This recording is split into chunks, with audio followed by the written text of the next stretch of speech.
Good afternoon, class. My name is Jenna, and I will be going over the impulse-momentum relationship of a beach ball being kicked. My group and I chose this topic because of the interest Anthony has for soccer. Our project relies on the physics concept of Newton's second law of motion. Newton's second law is defined as a force to be equal to change in momentum per time interval. What is impulse-momentum theorem? Impulse is a certain amount of force applied for a certain amount of time to cause a change in momentum. When an object receives any type of force, the object would develop momentum. We are going to demonstrate the theorem in Newton's second law by having Anthony kick a beach ball very softly, and then implementing what we have learned during class and reading the textbook to find the average impulse of the kick Anthony applied. Here is the video of Anthony kicking the beach ball.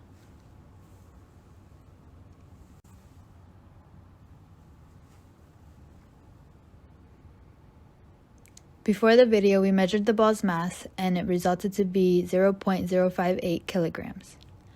As you can see, Anthony applied force by kick to the ball, causing the ball to accelerate and have velocity. We took the video for clear evaluation by putting it in the video analysis software. The graph you see here is the position graph.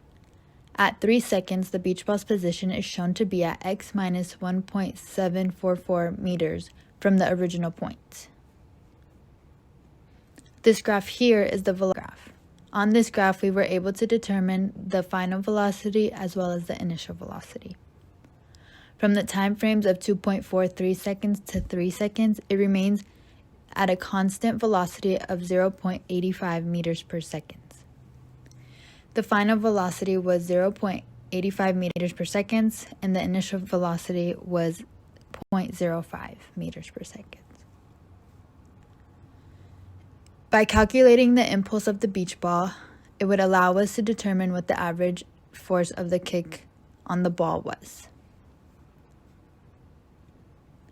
To do this, we had to start by finding the final velocity as well as the initial velocity.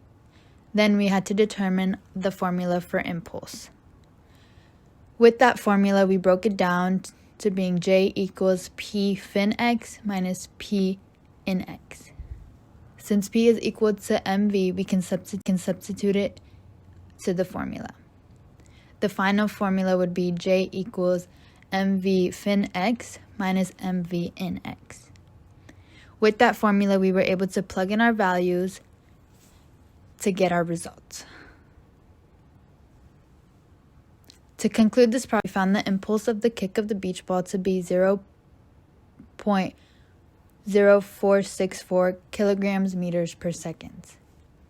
We solved this by observing the position and velocity graphs as well as using the values seen in the graphs in the impulse equation. Thank you for watching.